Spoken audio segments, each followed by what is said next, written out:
1983 में इसका फॉर्मेशन हुआ, जैसा कि आप स्क्रीन पे देख पा रहे होंगे। और इसकी रिस्पॉन्सिबिलिटी है कि जो स्मूथ रनिंग और इसका better coordination small scale enterprises के साथ, ताकि उसका जो है उसका इन्वॉल्वमेंट है और उसका पार्टिसिपेशन ज़्यादा हो सके। And the objective of NIES-BOD, short form में इसको दिया है, national institute for entrepreneurship and small business development. इसका फर्स्ट ऑब्जेक्टिव है to formulate scientific selection procedure. Scientific selection procedure जो है, इसका फॉर्मुलेटिंग क्या होगा, तो सिलेक्शन और इसका प्रोसीजर होगा वो साइंटिफिकली होगा,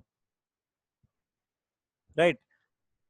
नेक्स्ट है evolving quality and standard materials and processes for recruitment, training, support and sustenance of entrepreneurs in the country. देखिए, इसमें हर एक टर्म का एक अपना इंपॉर्टेंस है, एक मीनिंग है। Evolving quality and standard materials, है ना, because of SSE's product are export oriented products. Basically ये जो है एक्सपोर्ट काफ़ी ज़्यादा होता है इसका, वर्ल्ड मार्केट में, फॉरेन मार्केट में इसका डिमांड काफ़ी ज़्यादा है। तो इसलिए जो है क्वालिटी प्रोडक्ट का पे फोकस करना इस ऑर्गेनाइजेशन का ये भी काम होता है कि उसका क्वालिटी प्रोडक्ट कितना मैन्युफैक्चर हो रहा है, और साथ ही उसका प्रोसेसेस ऑफ क्या है, रिक्रूटमेंट का, ट्रेनिंग का क्या प्रोसेस है। क्योंकि आप जान रहे हैं कि रिक्रूटमेंट का वेरियस स्टेप्स होता है, बहुत सारा उसका रिक्रूटमेंट का जो है टाइप्स आप पढ़े होंगे जो है ना। तो ज़्यादा से ज़्यादा नंबर ऑफ एप्लीकेंट को रिक्रूट करना, एप्लीकेंट को इनवाइट करना, जिसमें से बेस्ट एप्लीकेंट को सेलेक्ट करना, है ना।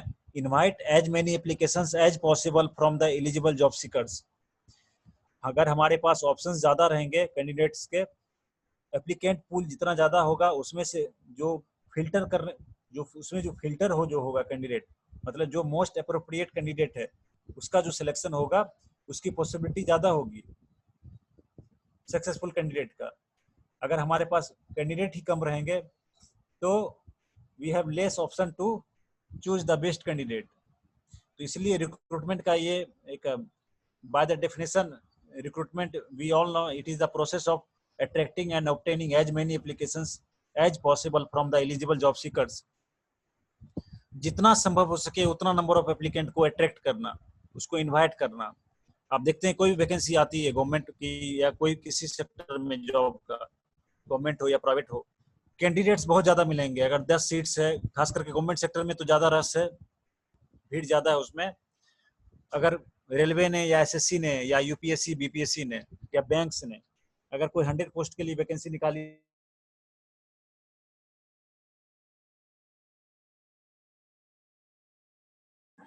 हेलो, क्योंकि उसका एक आवाज नहीं आ रहा आपका। आवाज नहीं आ रहा एक्चुअली, वो कॉल आ जाने के बाद जो है डिस्कनेक्ट हो जाता थोड़ा। अब आ रही है आवाज? ये सर आ रही है। हाँ, तो होता क्या है कि ऑर्गेनाइजेशन डिपेंड करता है कि कोई रिक्रूटमेंट जो है ऑर्गेनाइजेशन का एक उसका मार्केट इमेज, उसका ब्रांड इमेज, उस पर डिपेंड करता है।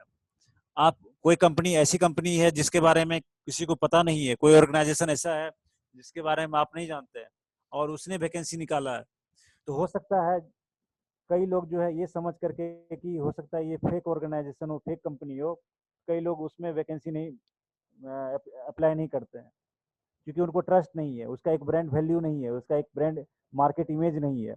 लेकिन वहीं अगर SSC ने वैकेंसी निकाला या रेलवे ने या बैंक से ने निकाला है तो उसके एप्लीकेंट लाखों में होंगे।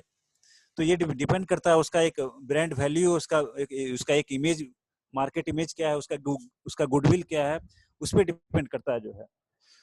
तो यहाँ पे स्मॉल स्केल इंटरप्राइजेज में जो क्वालिटी जो प्रोडक्ट हो, मेन पावर और उसका प्रोसेस, मेन पावर जो ह्यूमन रिसोर्स जो स्टाफ्स है उसमें उसका सिलेक्शन, क्योंकि अगर रिक्रूटमेंट ही अगर इनअप्रोप्रिएट हुआ है, रिक्रूटमेंट में अगर फॉल्ट्स है, तो जो स्टाफ्स रिक्रूटेड हुए हैं, जो स्टाफ, जो एम्प्लॉयज ऑर्गेनाइजेशन के पास है, इंडस्ट्री के पास है, वो फिर अपना जॉब जो परफॉर्मेंस जो है उसमें फिर उसमें फॉल्ट्स होगा, उसमें अप टू द मार्क नहीं होगा, तो अल्टीमेटली जो है वो एसएससी स्मॉल स्केल एंटरप्राइजेज जो है उस ऑर्गेनाइजेशन को अफेक्ट करेगा, जो है उसके ग्रोथ एंड डेवलपमेंट को अफेक्ट करेगा, क्योंकि आपका मेन पावर प्लानिंग है, आपका रिक्रूटमेंट जो है वो ही उसमें उसी में फॉल्टी है, उसी में डिमेरिट्स है। तो रिक्रूटमेंट का प्रोसेस भी जो है बहुत minutely and that should be recruited bye कीन ऑब्जर्विंग एप्लीकेंट्स। स्क्रूटनी जो होना चाहिए उसका वो एक स्टेप बाय स्टेप और बहुत सिस्टमेटिकली होना चाहिए, जो है ना रिक्रूटमेंट। और ट्रेनिंग का बात है, ट्रेनिंग जो है जो कि एक एंटरप्रेन्योर है और इसका जो पर्पस होता है ट्रेनिंग प्रोवाइड करना प्रोस्पेक्टिव एंटरप्रेन्योर को, तो ट्रेनिंग के पहले नीड असेसमेंट होता है कि बहुत सारे एंटरप्रेन्योर हैं जो कि डिफरेंट स्किल्स के हैं, डिफरेंट सेट्स ऑफ एक्सपीरियंस उसके पास हैं। तो those who have already experience in their relevant field, that person might not require any kinds of training.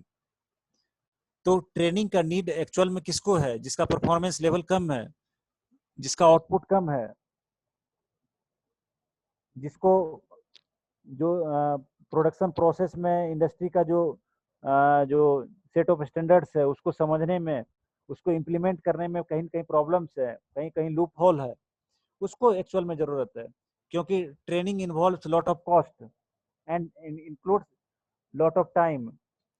तो कॉस्ट एंड टाइम फैक्टर इसमें इन्वॉल्व होता है, इसलिए अननेसेसरी किसी को भी जो है ट्रेनिंग प्रोवाइड नहीं किया जाता है। उसके पहले नीड असेसमेंट होता है, और ट्रेनिंग अगर प्रोवाइड होगा that should be appropriate training places, training conduct जहां पे होगा, who will be the trainer, training session time during working, जो उसका वर्क आवर क्या होगा, ट्रेनिंग कितने कितने दिनों तक चलेगा, है ना, और ट्रेनिंग का मॉड्यूल क्या होगा, ट्रेनिंग का सेशन कितना होगा, ये सारी चीजों को जो है पहले से ही उसको डिस्क्राइब किया जाता है, उसको बताया जाता है जो है।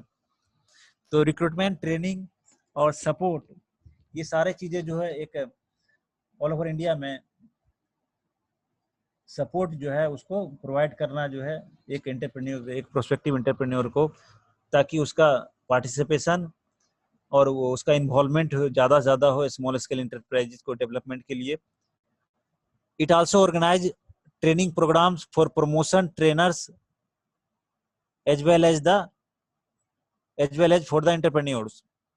तो ट्रेनिंग प्रोग्राम भी ऑर्गेनाइज करना एंटरप्रेन्योर के लिए जो है, अब वो ट्रेनिंग प्रोग्राम या तो शॉर्ट टर्म ट्रेनिंग प्रोग्राम हो, है ना, या कोई वर्कशॉप अरेंज करके जो है ट्रेनिंग, जो भी हो, वर्कशॉप हो या एक सेमिनार के द्वारा हो या एक शॉर्ट टर्म ट्रेनिंग प्रोग्राम हो। आप देखते हैं बहुत सारे इसका गवर्नमेंट एजेंसीज है ये, जो बेसिकली इसी के लिए है। चैप्टर कौन सा है सर?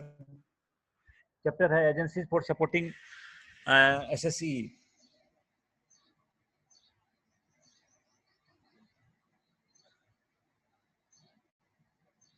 देखिए, agencies for consulting, training and other support, जो जिसमें बेसिकली जो है जो जितने सारे ऑर्गेनाइजेशन है गवर्नमेंट के, सेंट्रल लेवल पे, स्टेट लेवल पे और अदर्स, तो जिसमें एनएसआईसी है और NIES BOD, मतलब national institute for entrepreneurship and small business development.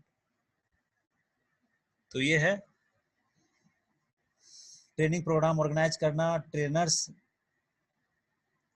For promoters, trainers as well as for the entrepreneurs, formation of training aid manual and tools, क्योंकि जो ट्रेनिंग सेशन होगा उसका एक मैनुअल प्रोवाइड करना जो है, और ट्रेनिंग एड मतलब उसके साथ जो उसका ट्रेनिंग के साथ साथ जो सपोर्टिंग मटेरियल्स है, चाहे वो उसका जो या तो हार्ड मटेरियल्स हो, है ना, प्रिंटेड फॉर्म में हो या कोई सॉफ्ट मटेरियल्स हो उसका, है ना, जो भी हो, लेकिन वो उसका सपोर्टिंग